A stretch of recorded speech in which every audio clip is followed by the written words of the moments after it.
morning, everyone. Welcome to Get Over the Hump, session 3 on scales. Many of you know me from my jazz and rock and roll horns and my book on how to write for a horn section, which I've gotten a lot of great response. People are liking it. It's so much fun for me to hear from all of you from all over the world. The last two lessons, we talked about melodic content and song form. And this one, we're going to talk about scales. And all your chords are built off scales. Okay? So let's start from the very beginning, C major scale. Okay? So here it is. C major scale. Okay? And if you all have seen The Sound of Music, which I have probably 9 times, you'll know that these are do, re, mi, fa, sol, la, ti, do, right? Well, we're going to change them to numbers. So now we're going to go 1, 2, 3, 4, 5, 6, 7, 1. Okay? That's how we refer to them in music, as numbers. You've all heard 4 chord, 5 chord, the 1 chord, all that stuff, right? So this is a major scale. And what makes a major scale is that, well, let me back up. The smallest increment is a half step. Half steps, okay? So 2 half steps make a whole step. Whole step, half step. So there you have it. So from C to D is a whole step. From D to E is a whole step. But from E to F is a half step. Okay? And from 7 back to 1 is a half step. So in a major scale, your half steps fall between 3 and 4 and 7 and 8, or 1 again. So I could pick any note on the keyboard, just blindly grab a note. Well, I know it's A flat because I'm a keyboard player. Anyway, so I can go to anywhere on the keyboard and build me a major scale, okay? Because we know it's starting on in this case, A flat, whole step, whole step, half step, whole step, whole step, whole step, half step. Start on another key, E, whole step, half step, whole. So you get my point. Anywhere you start, even on the guitar, all those frets, they're just half steps, okay? So then now in a minor scale, there's 2 sets of half steps as well, but they fall between, let me write this out really quick.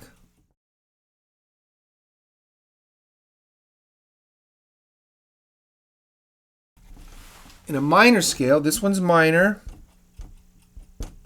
my chicken scratch, falls between 2 and 3,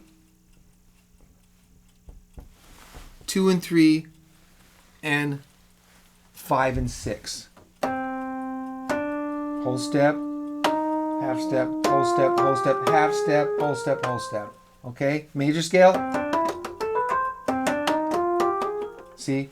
And the other obvious difference is that they sound different and they project a different mood. Minor is sad, somber, scary. Major is happy, majestic, those kind of things.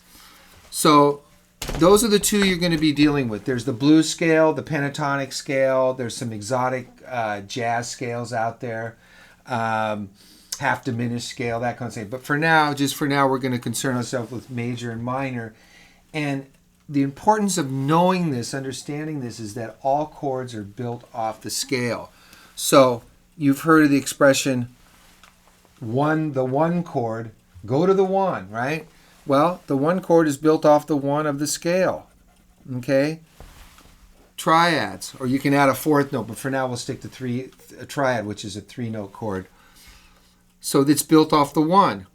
The 5 chord and the 1 chord is your most important chord. Everything is evolves around the one chord. Okay, that's the playing field that, that establishes your tonality, the key that you're in. That's the one chord is everything. Okay, so the second most important chord is your 5 chord, built off the 5th degree of the scale.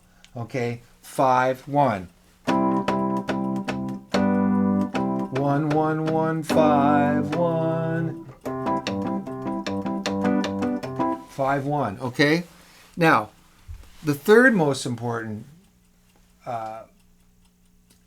chord is the 2 chord, which is interchangeable with the 4 chord depending on the style. Here's 2 5 1. That's 2 2 5 1, or 4 5 1, depending on the style that they're in. Jazz is more 2 5 1, rock's more 4 5 1. Okay, and then we have our 3 and our 6 and our 7th. 3 is minor, 6 is a minor chord, and 7 is a diminished chord built off the 7th. Everything works the same for minor, except everything's pretty much the same, except the majors and minors get backwards, because your 1 chord now is a minor chord, right?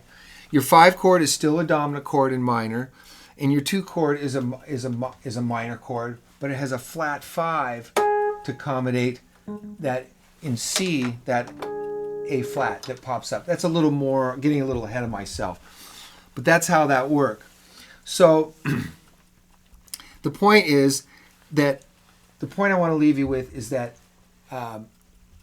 chords are built off scales. That's how it works. If you learn your scales, you can build your chords off there, and we'll get more into that as we continue.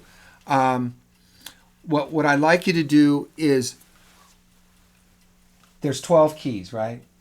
But for starters, work in the key that you like to write in. Most of us have 3 or 4 keys that we tend to gravitate towards, that we like to write in.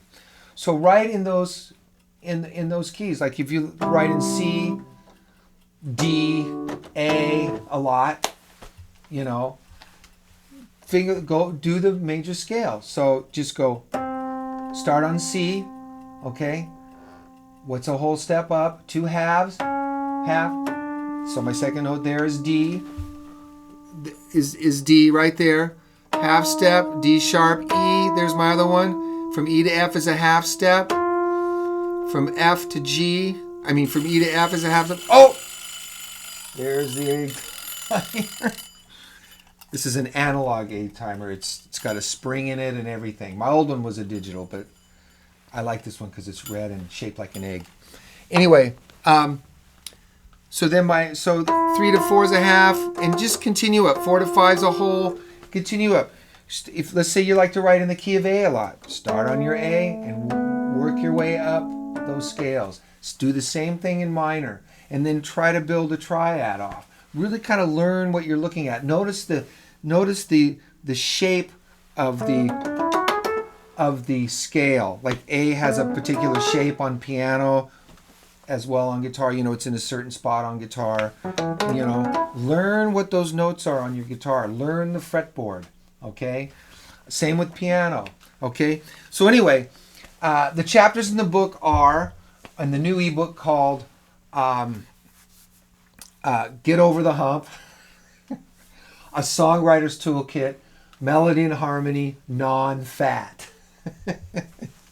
The chapters are melodic content, song form, scales, harmony, plural substitute, chordal movement, pentatonic scales, blues scales, passing chords, fourth voicings, alternating triads, secondary dominants, time signatures, chart layout, very important, and then some charts on where your guitar notes, your treble and bass clef, and your piano notes. I kept it very lean so that you could get a grasp, because I know we're all in a big fat hurry to write our next big song, and we have things to do. So shoot me an email, fred@fredstickleymusic.com, and I'd love to hear from you. If you have any questions, I'd love to hear them.